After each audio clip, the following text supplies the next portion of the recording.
ভোর ৩টার দিকে রাজধানীর বিজয় সরণিতে নিয়ন্ত্রণ হারিয়ে দুর্ঘটনায় পড়ে একটি প্রাইভেট কার।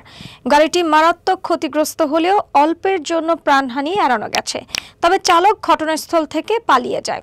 ভোর ৩টার দিকে নব থিয়েটারের সামনে ওভার স্পিডে ছুটে আসা একটি প্রাইভেট কার নিয়ন্ত্রণ হারায়।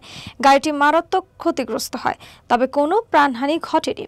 দুর্ঘটনার পর চালক গাড়ি রেখে পালিয়ে যায়। খবর পেয়ে ট্রাফিক পুলিশ ঘটনাস্থলে পৌঁছে গাড়ির মালিককে ফোন করে জানায়। পরে গাড়িটি পুলিশ হেফাজতে নিয়ে নেওয়া হয়। গাড়ির ক্ষয়ক্ষতির পরিমাণ আনুমানিক ২ লাখ টাকা বলে জানিয়েছেন মালিক। এটা ড্রাইভার চালাইতো, তো উনি গতকাল রাতেও চালাইতেছিল, আমাদের গাড়িটা ওভারে চলতেছিল, তো উনি অ্যাক্সিডেন্ট করে মানে গাড়িটা ফেলে রেখে চলে গেছে। আর এখন দেখেন আমার গাড়িটার কি অবস্থা করছে। ওনার কাছ থেকে আমরা মানে ড্রাইভার এখন খুঁজে পাচ্ছি না, ও পলাতক। এখন আমাদের রেকার বিল দিতে হইতেছে, তারপর গাড়িটা নিয়ে আমাদের অনেক হেনস্থ হয়েছে। তো তারপরে ওই ভাইরা অনেক ভালো, এরা আর কি সহজে আমাদেরকে ছাড় দিতেছে আর কি। রাতের আনুমানিক 2:30 থেকে 3টা, কিন্তু আমি জানতে পারি আমার গাড়ি থেকে কাগজ নিয়ে মানে ওনারা সিটি কর্পোরেশন থেকে আমার নাম্বারটা তুলে গাড়ির যে কাগজ, ওই কাগজ দিয়ে নাম্বার দিয়ে কল দিছিল আমাকে। পরে আমি সকাল 7টায় এখানে আসছি পরে ওনারা আমার তখন থেকে এই রেকারের সাথে গাড়িটা লাগানো ছিল, এই পাশ আনছে ওদিকে হয়েছিল, একটা গাছ ভাঙছে, আইল্যান্ড ভাঙছে অনেকখানি। তো এখন সেখান থেকে আমাকে একটু থানায় পাঠাইছে, একটু ঝামেলা ছিল, ওগুলো মিট করে আসছি, এখন নিয়ে চলে যাবো। আর ড্রাইভার তো পলাতক, পালাই গেছে, ও ফোন ধরতেছে না কোনোভাবেই। চলতেছে আমি এটা জানি, হ্যাঁ রাতে চলতেছে এটা আমি জানতাম, কিন্তু আমি প্রতিদিন এরকমই চলে। আমি দেখতেও পাইছি যে আমার গাড়িটা চলতেছে, কিন্তু পরে যে এরকম করছে ওটা আর আমি বুঝতে পারি না। ভাবছি যে এখানে হয়তো গাড়িটা সাইড করে রাখছে বা কিছু, আর আমি এটা খেয়ালও করি নাই। আমাকে এখান থেকে পুলিশ ভাইয়ারা ফোন দিচ্ছে, সার্জেন্ট ভাইয়ারা আমাকে ফোন দিচ্ছে আমার হাজব্যান্ডের নাম্বারে। তো ও নাই, ওর নাম্বারটা আমি ইউজ করতেছি। তারপরে আমি মনে করেন আমি নিজে সরাসরি আসছি আমার বড় ভাইকে নিয়ে, কিন্তু ওরা তো দেখছি ভালো মানুষ।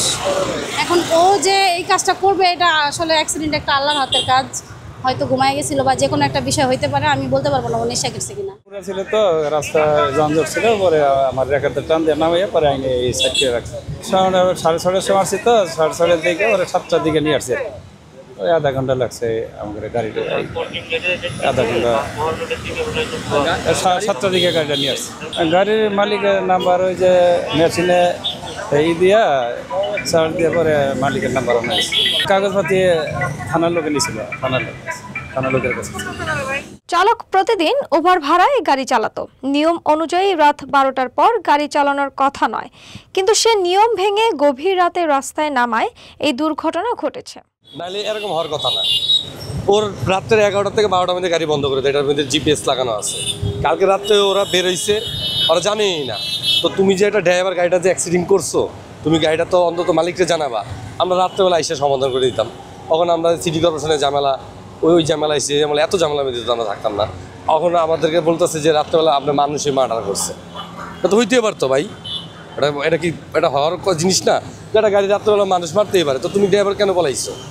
তো ওরে আমরা একটু টোকাইতেছি, ওর এলাকায় যাবো, বাসা বাড়িতে যাবো, ওর অ্যাড্রেস আছে, তারপরে ইনশাল্লাহ বাকিরা যা করার করবো। চালকের বেপরোয়া আচরণে বিপাকে পড়েছেন গাড়ির মালিক। এখন গাড়ি ছাড়ানোর জন্য সিটি কর্পোরেশনের জটিলতা ও থানায় ভোগান্তির মুখে পড়তে হচ্ছে তাকে। বেপরোয়া গাড়ি চালানো যেমন দুর্ঘটনা ডেকে আনে, তেমনি ভোগান্তিতে ফেলে মালিককেও। গভীর রাতে এমন ওভার ভাড়া নিয়ন্ত্রণে আনা জরুরি, অন্যথায় এ ধরনের ঘটনা আরও বাড়তে পারে।